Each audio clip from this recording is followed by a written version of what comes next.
In digital Marathi, जनतेच्या हक्काचं व्यासपीठ।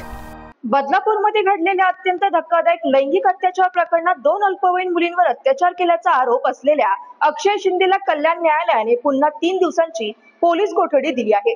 पोलिसांनी सांगितलं की आरोपीने त्याचा मोबाईल लपवला असून तो तपासासाठी अत्यंत महत्त्वाचा आहे। या मोबाईलमध्ये आरोपीच्या अन्य गुन्ह्यांबाबत काही महत्त्वाची माहिती असू शकते, ज्यामुळे पोलिसांनी कोठडीची मागणी केली आहे। बदलापूर अल्पवयीन मुलींवरील अत्याचार प्रकरणात 30 ऑगस्ट रोजी अक्षय शिंदेला न्यायालयात हजर करण्यात आले होते आणि त्यानंतर त्याला 14 दिवसांची न्यायालयीन कोठडी देण्यात आली होती। मात्र पोलिसांना अद्याप त्याचा मोबाईल मिळालेला नाही, जो तपासासाठी अत्यंत महत्त्वाचा पुरावा ठरू शकतो। या मोबाईलमध्ये आरोपीच्या अन्य गुन्ह्यांची माहिती असण्याची शक्यता आहे। पोलिसांना आरोपीकडून या मोबाईलचा ठाव ठिकाणा जाणून घेणे आवश्यक असल्यामुळे त्यांनी न्यायालयाकडे आरोपीला 5 दिवसांच्या पोलीस कोठडीत ठेवण्याची मागणी केली होती। तपासादरम्यान पोलिसांना असंही समजलं आहे की आरोपी अक्षय शिंदे शाळेत मुलांची बिष्टा साफ करण्याचे काम करत होता। या माहितीमुळे पोलिसांमध्ये चिंता निर्माण झाली आहे की शिंदेने आणखी काही मुलींवर अत्याचार केले असण्याची शक्यता आहे।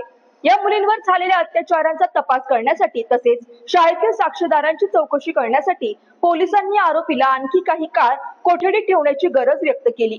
सहाय्यक सरकारी वकील अश्विनी भामरे पाटील यांनी न्यायालयासमोर आपल्या युक्तिवादात 2 प्रमुख मुद्दे मांडले। पहिला म्हणजे आरोपीचा मोबाईल फोन या प्रकरणाचा मुख्य कळीचा मुद्दा आहे आणि त्याच्या शोधाशिवाय या प्रकरणाचा तपास पूर्ण होऊ शकत नाही।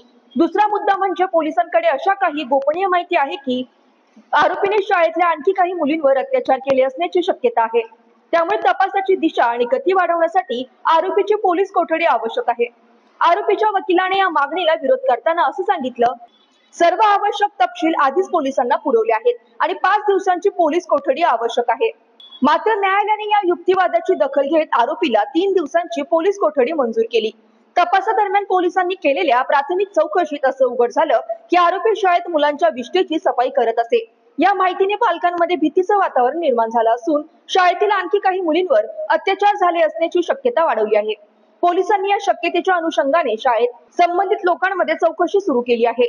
बदलापूरमधील अत्याचार प्रकरणाची पुढील चौकशी सुरू असून पोलिसांना आरोपीच्या मोबाईलमधून आणखी काही धक्कादायक माहिती मिळण्याची शक्यता वर्तवली आहे। या प्रकरणाचा तपास पुढील काही दिवसात आणखी गती घेईल आणि यातून आणखी काही नव्या खुलासे होण्याची शक्यता वर्तवण्यात येत आहे।